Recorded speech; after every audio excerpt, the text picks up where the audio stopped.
I'm Megan Cock, the owner of Bibble and Bubble. I wanted to talk about dyslexia, how it affects children in education and also adults. So 1 in 7 to 10 children and adults in our society are dyslexic. Dyslexia can range from mild to more severe.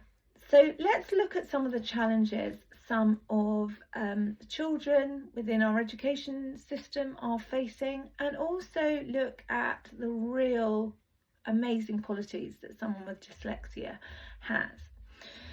So let's look first at the challenge of working memory.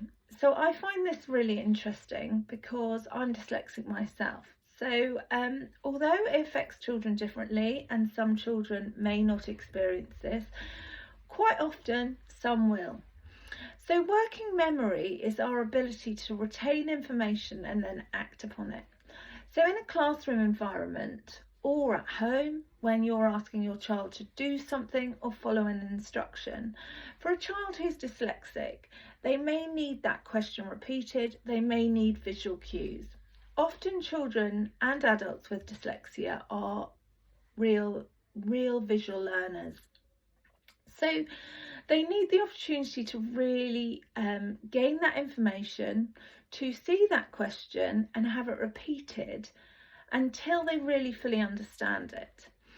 Working memory is really important, because if we don't support children in the right way who have dyslexia, we can find that it can affect a confidence and they can have low self-esteem. Often children are incredibly intelligent, they can see the big picture, they're creative, have amazing imaginations. We think about dyslexia as affecting reading, writing and spelling, but as I've just covered, it can affect working memory, sequencing, and it really needs to be understood so that children don't feel scared. We often find that children suffering or who have dyslexia don't want to put their hand up, and this is entirely normal, because if it takes you longer to process some information that you're given, if you're then asked to answer a question on it within 5 minutes of looking at that information, you won't often have had enough time to process it or have gone over the information you've been given. So this is a really important one when working with children, to not pick them out. Don't ask them to put up their hand. Just check with them that they understand the information so that they feel relaxed and then are able to explore their feelings. So this is really important. I hope it's helpful.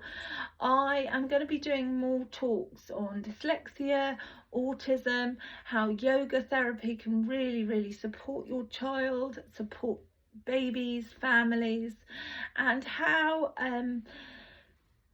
all of these things do affect the way we process information, the way we see things, but also how everybody has these amazing qualities, and it's those qualities that we really need to focus on and bring out in children so that they can feel their happiest, they can feel confident, and they can feel ready for those challenges that come their way.